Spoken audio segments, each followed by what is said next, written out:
Hello दोस्तों, कैसे हैं आप सब। Welcome to this channel the Informate Chamber. Let's embrace the continuity of a learning. दोस्तों, आज हम एक बुक का रिव्यू करने वाले हैं जो कि काफ़ी इंटरेस्टिंग बुक है और इस बुक का नाम है how Buffett does it.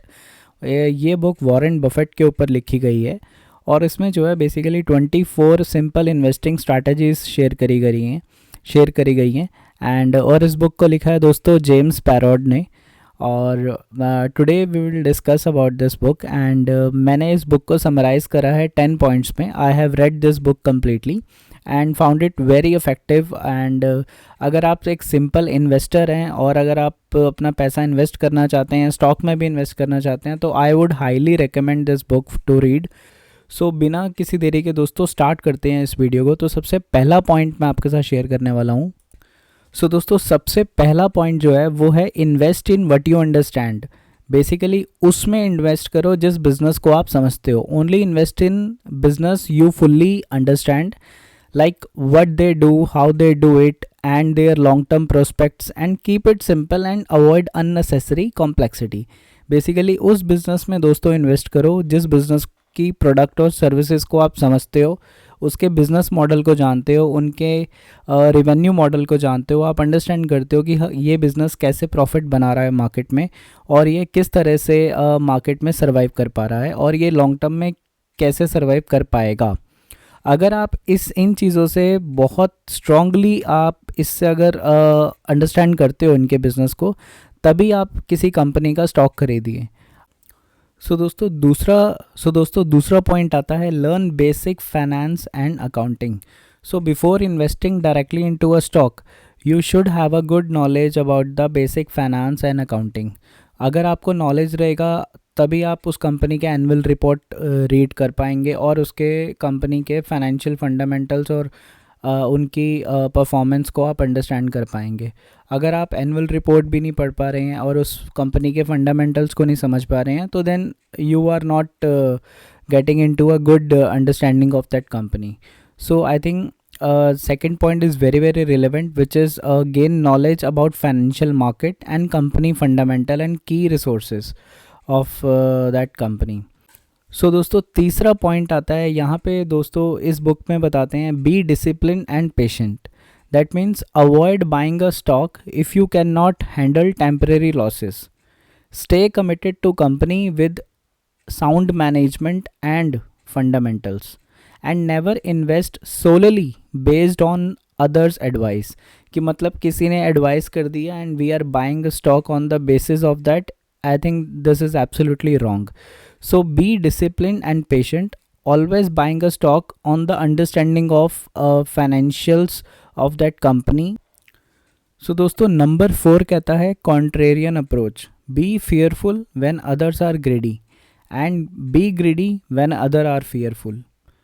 Buy when others are selling and sell when others are buying। That means कि दोस्तों कई बार मार्केट बहुत तेज़ी से ऊपर जा रहा होता है। बहुत जैसे अभी कुछ टाइम पहले बहुत मार्केट एक अलग ही लेवल पे चल रहा था। अगर उस टाइम पे हर कोई अगर स्टॉक खरीद रहा होता तो आज मार्केट नीचे है। दैट मीन्स तो ऑलवेज तो ये कॉन्ट्रेरियन अप्रोच ना कभी कभार मतलब बहुत ही सही सेट बैठती है और ये वॉरेन बफेट हमेशा इसको सजेस्ट करते हैं एंड इस बुक में भी ये लिखा गया है that be fearful when other are greedy and be greedy when other are fearful. दोस्तों नंबर 5 पॉइंट आता है दोस्तों invest for the long term. Focus on company business performance rather than its stock price. If you can not hold a stock for at least 5 year avoid buying it. मतलब कि अगर किसी company का stock आप 5 साल तक होल्ड नहीं कर सकते हो तो आप उसको पहले तो खरीदो ही मत फिर। बिकॉज सी दोस्तों, buying a stock means buying a business. क्या आप खुद सोचें, क्या आप कभी भी कोई बिज़नेस जो है रातों रात ग्रो होना शुरू हो जाता है? It takes time. सो आप किसी भी बिज़नेस में अगर इन्वेस्ट करते हो तो you have to give a time to that business to grow. So तभी तो वो बिज़नेस ग्रो करेगा, तभी आप पैसा बनाओगे। बट अगर आप बाय करते ही आप कहो कि मैं आज ही खरीद रहा हूँ और मैं परसों बेच दूंगा उस स्टॉक को, एंड अगर हो सकता है परसों लॉस भी होगा, हो सकता है परसों प्रॉफिट भी होगा, but as per suggestion by this book, जो वॉरेन बफेट कहते हैं और जो जेम्स पैरोड ने सजेस्ट किया है, दैट कि if you can not hold a stock for 5 years then don't buy it, and always focus on the business performance rather than its stock price. So दोस्तों, number 6 is also a very very interesting point, which is choose quality business. मतलब कि when investing, जब आप invest करते हो, think of a buying a business, not just a stock. So basically you are buying a business, not a stock. So look for a business with understandable operation, favorable long term prospects and honest management. उसका जो management है, जो उस company को चला रहे हैं, उस वो मैनेजमेंट हॉनेस्ट होना चाहिए, और उसके जो प्राइस है मार्केट में वो अट्रैक्टिव होने चाहिए. Prefer a company that have a proven stability over at least 10 years. मतलब कि उन कंपनीज़ को दोस्तों सपोर्ट करो, उस कंपनी को के स्टॉक आप कंसिडर कर सकते हो जो एटलीस्ट 10 साल से तो मार्केट में हैं already. So it is very very important, choose quality business rather than those business who are just in the market for at least 1 year or 2 years. So दोस्तों, नंबर 7th पॉइंट जो है वो कहता है focus on limited portfolio. That means कि if you are choosing a companies, so at least you should have only a 10 stock. 5 to 10 stock ही, मतलब 5 से 10 अलग अलग कंपनीज के स्टॉक ले लीजिए and hold those stock for at least 5 to 10 years. But before buying any stock, conduct thorough homework research on those companies and invest in stock that you wanted to hold for the next 5 to 10 years, and buy this stock when they reach at the right price and hold them for the long term, and then you will see you will get a good return on that. But again it depends on your research, आप कितना deep understanding करते हो उन business को और उसके fundamentals को और उसकी एनुअल रिपोर्ट्स को आप एनुअली जो है रीड कर रहे हो. और नंबर 8th पॉइंट दोस्तों इज़ वेरी इंपॉर्टेंट, जो कि आई थिंक आज के टाइम पे रिलेवेंट करता है, जबकि आपको हर जगह से आजकल टिप मिलती है, हर जगह से सजेशन मिलते हैं कि इस कंपनी का स्टॉक ले लो, ये बढ़ने वाला है, ये होने वाला है. सो आई थिंक दोस्तों इस बुक में बहुत ही क्लियरली और बहुत अच्छे से समझाया गया है that avoid market noise, ignore excessive tips, chart, graph, and noise from so-called experts.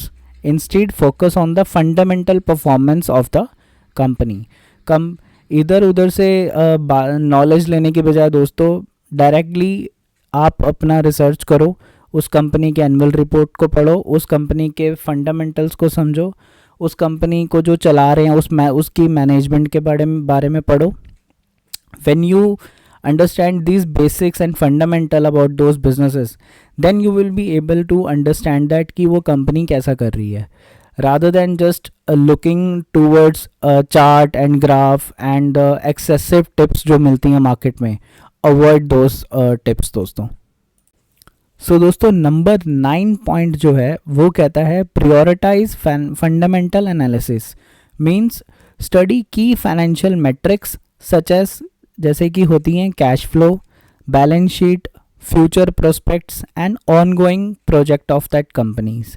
So before buying a stock you should always look towards their cash flow, balance sheets and future prospects क्या हैं उस company के, और ongoing projects क्या हैं उस company के पास to grow in the market. And these factors will help you to determine the long term price and value of that investment. So long term time में आप एबल होंगे अंडरस्टैंड करने में कि क्या ये कंपनी कैसा परफॉर्मेंस देगी. जब आपको उसके कैश फ्लो की अंडरस्टैंडिंग होगी, आपको उसके बैलेंस शीट आप उसको रीड कर पाओगे प्रॉपरली, आप फ्यूचर प्रोस्पेक्ट्स को समझ पा रहे हो, ऑन गोइंग प्रोजेक्ट्स क्या हैं उस कंपनी के पास वो समझ पा रहे हो. तो जब इस तरह की अंडरस्टैंडिंग जब दोस्तों रहती है तो then you will be able to understand that how this company will perform in the future. So दोस्तों, नंबर 10th पॉइंट आता है, वो कह रहा है कि practice independent thinking. So as a investor it is very important कि आप जो है खुद से रिसर्च करें, खुद से सेल्फ स्टडी करें किसी कंपनी को, उसके फंडामेंटल्स को, उसके फाइनेंशियल रिपोर्ट्स को, उसके मैनेजमेंट को. जब आप ये सारी चीज़ें अंडरस्टैंड कर पाएंगे तभी आप खुद से रिसर्च कर पाएंगे उस कंपनी के बारे में, और तभी आप एक सही डिसीजन ले पाएंगे. So before blindly believing in particular tip और पर्टिकुलर एक्सेसिव जो मार्केट में एक शोर मच जाता है कि इस कंपनी का स्टॉक ले लो, ये बढ़ेगा वो बढ़ेगा, because it's ultimately market created होता है दोस्तों. बिफोर डूइंग और before taking any step, I think it is very important, जो इस बुक में भी बताया गया है कि always do your own research before buying any stock, और always do your own judgement before taking any action. It is very very important दोस्तों. So दोस्तों, now we have reached to end of this video of this book review, How Buffett Does It, and जिससे लिखा था James Pardoe ने, and this book is very important for any investor who is interested to buy a stock. जो भी बंदा interested है stock खरीदने के लिए, आई थिंक मैं हाईली रिकमेंड करूँगा उनको इस बुक के बारे में. आप इस बुक को ज़रूर पढ़ो, और ये एक बहुत मतलब छोटी सी बुक है, कोई बहुत बड़ी बुक नहीं है, बट इसमें जो आपको नॉलेज मिलेगी वो बहुत अच्छी नॉलेज है, और इससे आपके बेसिक अंडरस्टैंडिंग जो है ना स्टॉक मार्केट को लेके, वो काफ़ी अच्छी क्लियर हो जाएगी. So I highly recommend this book by James Pardoe, and the book name is How Buffett Does It. Thank you दोस्तों for watching this video till the end. Thank you.